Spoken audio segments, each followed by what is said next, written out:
Muy buenos días tengan todos ustedes. El día de hoy venimos a presentarles el tema de la unidad 4 titulado Biomecánica del Sistema Cardiovascular.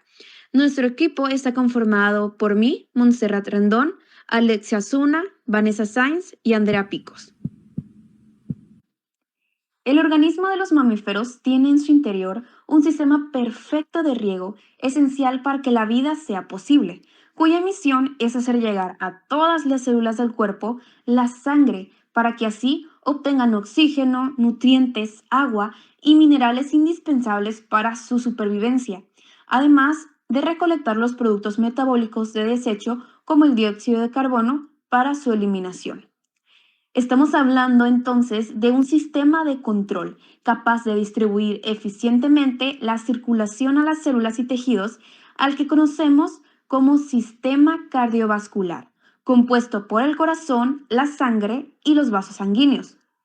En el campo de la biomecánica podemos comprender mejor la fisiología de nuestro sistema cardiovascular comparándolo pues con un típico mecanismo hidráulico formado por una bomba, válvulas, tuberías y el respectivo fluido. Los vasos sanguíneos actúan como las tuberías conductoras de la sangre y el corazón es la bomba que da el impulso para que esa sangre recorra su camino. Así, con cada latido, el corazón impulsa habitualmente 60 a 90 mililitros de esa sangre hacia los vasos sanguíneos. En realidad, el corazón es una bomba doble, y es que el aparato circulatorio se compone de dos sistemas de riego conectados en serie, el circuito sistémico y el circuito pulmonar.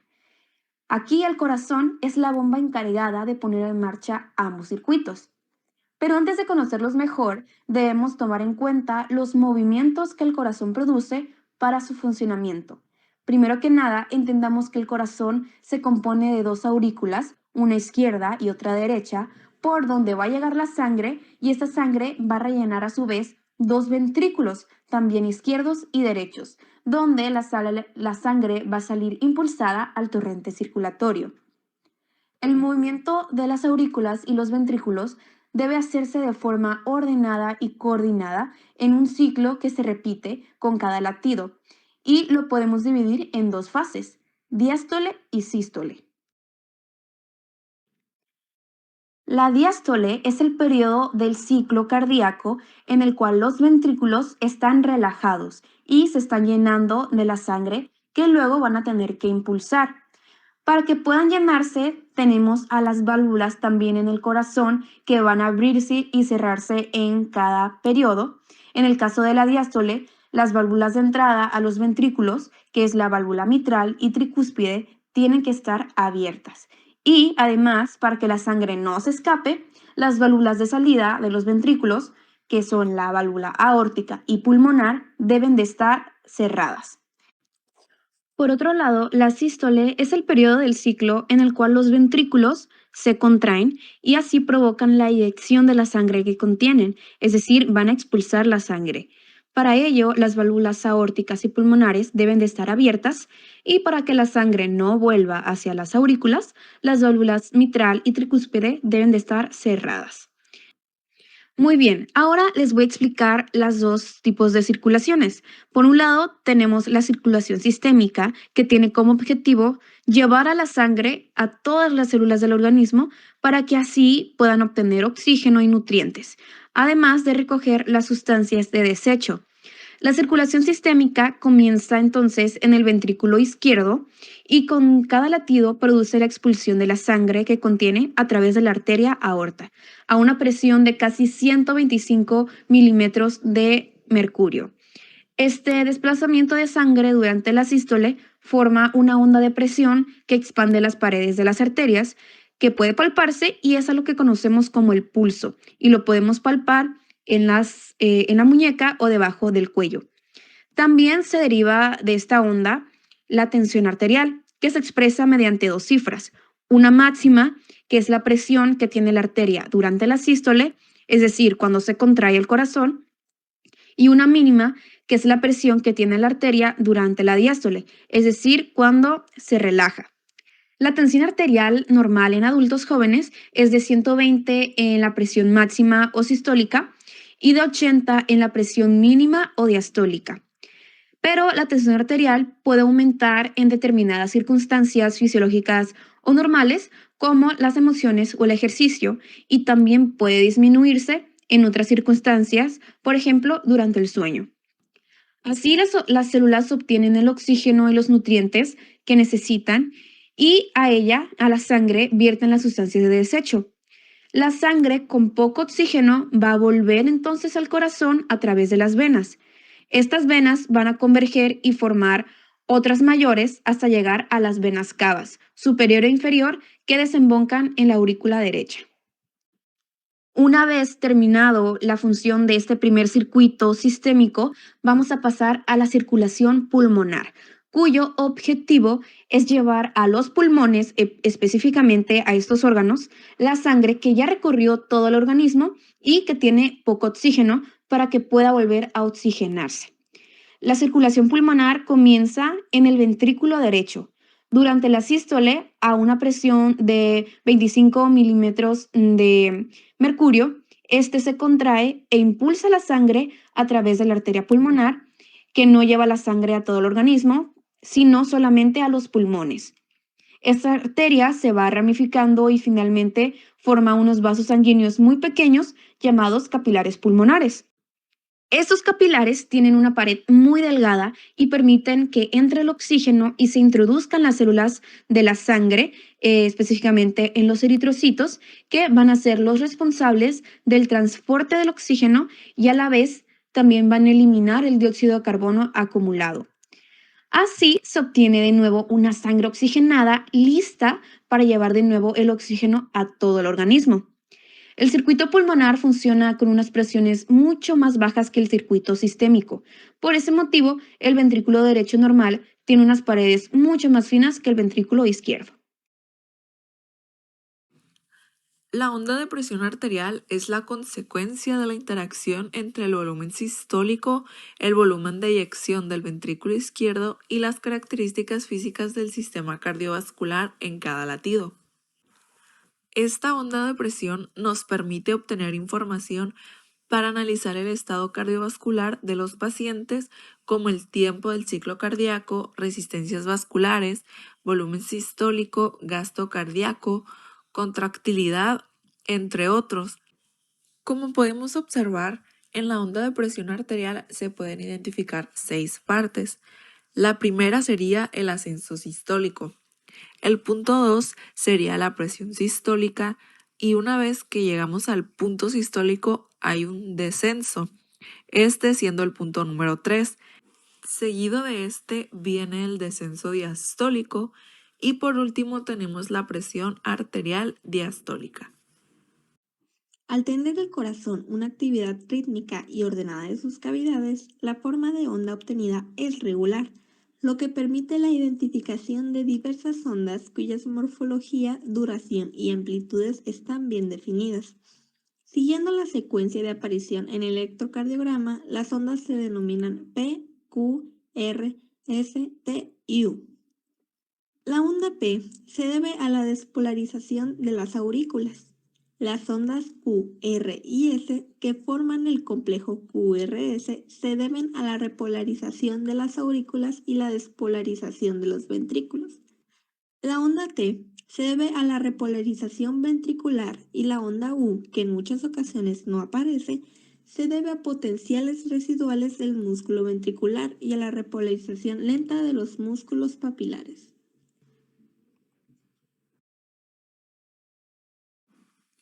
El catéter arterial nos permite medir la presión arterial de forma precisa y segundo a segundo, lo cual viene siendo una medición repetida que nos ayuda a llevar un monitoreo. Para llevar a cabo la medición directa de presión sanguínea con catéter, primeramente se limpiará la piel del paciente y puede aplicarse una pequeña cantidad de anestésico en la piel para adormecer la zona antes de este procedimiento. Una vez ya preparada la piel, se utiliza un tubo delgado y hueco que se coloca en una arteria en la muñeca, la ingle u otro lugar para medir la presión arterial con más exactitud que con un manguito de presión arterial, como por ejemplo el manómetro o un oxímetro. Algunos de los motivos por los que se realiza un cateterismo arterial son presión arterial baja, conocida como hipotensión o shock, presión arterial alta o hipertensión y problemas pulmonares graves. Cuando un paciente tiene un problema pulmonar grave que requiere verificar sus niveles de oxígeno o de dióxido de carbono en la sangre de forma más frecuente que 3 a 4 veces por día, se usa un catéter arterial para extraer sangre sin tener que estar pinchando repetidamente al paciente con una aguja. Las mediciones de la presión arterial en sangre por vía arterial ofrecen información más detallada que la obtenida mediante un oxímetro de pulso de un paciente muy enfermo. En este procedimiento también existen riesgos, como por ejemplo el más común e inofensivo es el dolor durante la colocación del catéter. El paciente puede sentir malestar causado por el pinchazo de la colocación del catéter, pero este disminuye una vez ya colocado. Las infecciones también son un riesgo común, como sucede con cualquier catéter insertado en el cuerpo, ya que las bacterias pueden viajar por él y pasar de la piel al flujo sanguíneo. Algo no tan común suelen ser los coágulos de sangre. Pueden formarse en la punta del catéter y pueden bloquear el flujo sanguíneo. Para reducir la probabilidad de estos problemas, el personal debe verificar regularmente el flujo sanguíneo en la mano o pierna cuando hay un catéter en la arteria. Y por último, se pueden presentar sangrados al momento de insertar el catéter. Es posible que el sangrado pare sin tener que hacer nada, pero de no ser así, el personal debe quitar el catéter y aplicar presión en el sitio.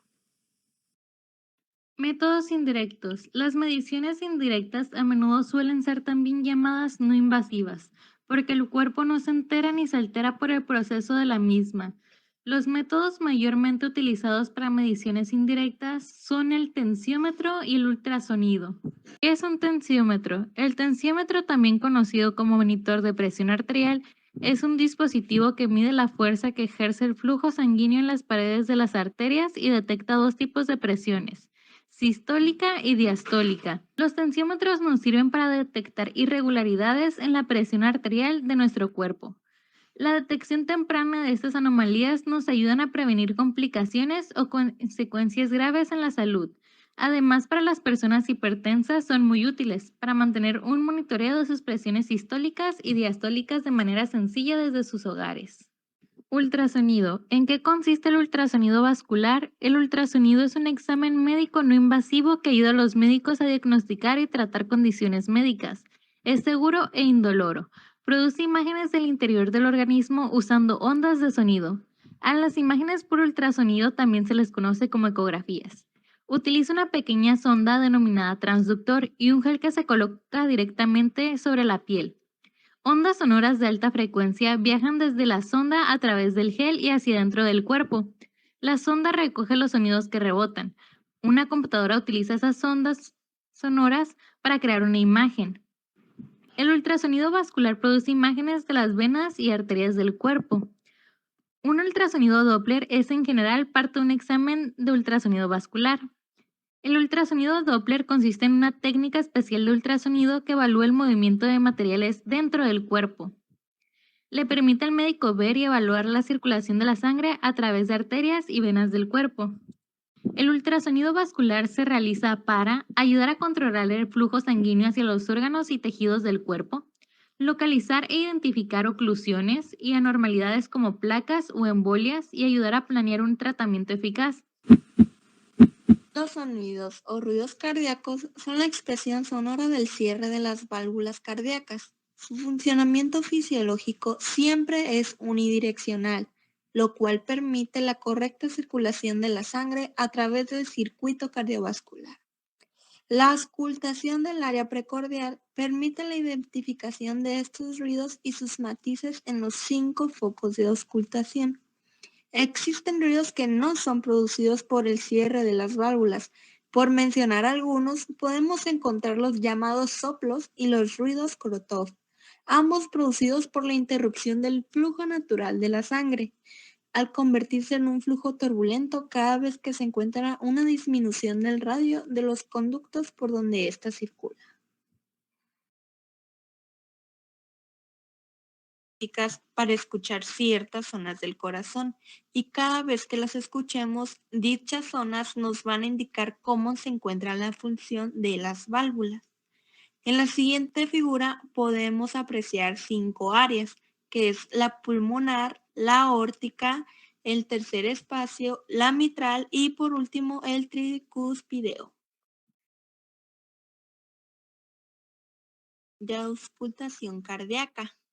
En el foco aórtico lo encontramos en el segundo espacio intercostal, en la línea paraesternal derecha, y aquí podemos escuchar a la aorta descendente. En el foco pulmonar lo podemos encontrar en el segundo espacio intercostal, en la línea paraesternal izquierda, y en este lugar es donde mejor escuchamos los ruidos de la válvula pulmonar. En el foco aórtico o accesorio o DEP se encuentra debajo del foco pulmonar. Esta zona se caracteriza por permitir apreciar de mejor forma los fenómenos acústicos valvares aórticos. En el foco tricúspideo, ubicado en el apéndice sifoides o en el borde paraesternal izquierdo, es el lugar donde hay más contacto con el ventrículo derecho. Y en el foco mitral, o de otra forma que le podemos decir apexiano, está en el quinto espacio intercostal en la línea medioclavicular izquierda. Es donde mejor se escuchan los ruidos generados que por la válvula mitral y debido a la posición que tiene el ventrículo izquierdo de mayor contacto con la pared costal. Ahora que ya sabemos en qué parte del tórax colocar el estetoscopio para escuchar el corazón, debemos tener en claro que en cualquier lugar que elijamos del área cardíaca, todo se escuchará igual aparentemente en un corazón normal. Podemos describir estos sonidos que escuchamos como un tum, un ta, un tum y un ta. El TUM se relaciona con el cierre de las válvulas auriculoventriculares al comienzo de la sístole. El TA, que viene siendo el segundo sonido, se asocia con el cierre de las válvulas semilunares al final de la sístole. El sonido TUM se conoce como el primer ruido cardíaco y el TA vendría siendo el segundo ruido, como ya había mencionado. Algunas veces al escuchar un tercer sonido o ruido cardíaco, este es débil y se retumba y se aprieta al comienzo del tercer medio de la diástole y se ausculta solo en el foco apexiano. Es habitual en la niñez, frecuente en adolescentes y es muy raro después de los 40 años. El cuarto ruido se conoce como ruido auricular, que es ocasionado por un llenado rápido. No se ausculta en personas menores de 50 años y puede tener origen derecho o izquierdo. Y sus causas vendrían siendo que en el derecho es de hipertensión pulmonar, cardiomiopatía, estenosis valvular pulmonar y en el izquierdo vendrían siendo hipertensión sistemática, estenosis aórtica valvular, cardiomiopatía y cardiopatía isquémica. La auscultación cardíaca es uno de los métodos clínicos más valiosos para el examen del corazón. Este se realiza con un estetoscopio y busca detectar sonidos o vibraciones que produce el corazón en su funcionamiento para detectar si hay algún tipo de alteración o patología. Los sonidos agudos se auscultan mejor con el diafragma del estetoscopio. Los sonidos de tono bajo se escuchan mejor con la campana y debe ejercerse muy poca presión cuando se utiliza la campana, ya que el exceso de presión convierte la piel subyacente en un diafragma y esto hace que se eliminen los sonidos de muy bajo tono. Como último apartado, veremos cómo calcular el caudal y el volumen sanguíneo. Primeramente, el flujo sanguíneo es la cantidad de sangre que atraviesa un punto dado de la circulación en un periodo de tiempo determinado. El flujo a través de un vaso sanguíneo está determinado por dos factores. Por un lado, la diferencia de presión entre los dos extremos del vaso, también llamado gradiente de presión, que es la fuerza que empuja la sangre a través del vaso. Y la resistencia vascular, que es el impedimento al flujo de la sangre a través del vaso. La relación entre el gradiente entre los extremos del vaso, el flujo que circula por él y la resistencia del vaso a dicha circulación se expresa mediante la fórmula conocida como ley de Ohm, donde P1 representa la presión del origen del vaso Y en el otro extremo, la presión es la P2. La resistencia es consecuencia de la fricción entre el flujo de la sangre y el endotelio intravascular en todo el interior del vaso. En esta fórmula se afirma que el flujo sanguíneo es directamente proporcional a la diferencia de presión, pero inversamente proporcional a la resistencia. Por otro lado, podría haber muchas razones por las cuales tu doctor necesite calcular tu volumen sanguíneo. Podría ser para determinar la cantidad de anestesia que requieres durante una cirugía o para asegurarse que al donar sangre se te extraiga una cantidad segura sin ponerte en riesgo. El volumen sanguíneo total o volemia de una persona difiere por las condiciones de edad, sexo, peso y altura.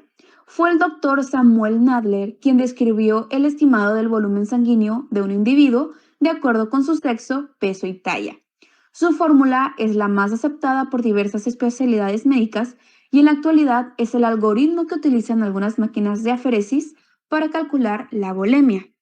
Como podemos ver, existe una fórmula para varones y otra para mujeres, y para ambos casos solo necesitas conocer tu talla en metros cúbicos y tu peso en kilogramos para poder sustituir la fórmula.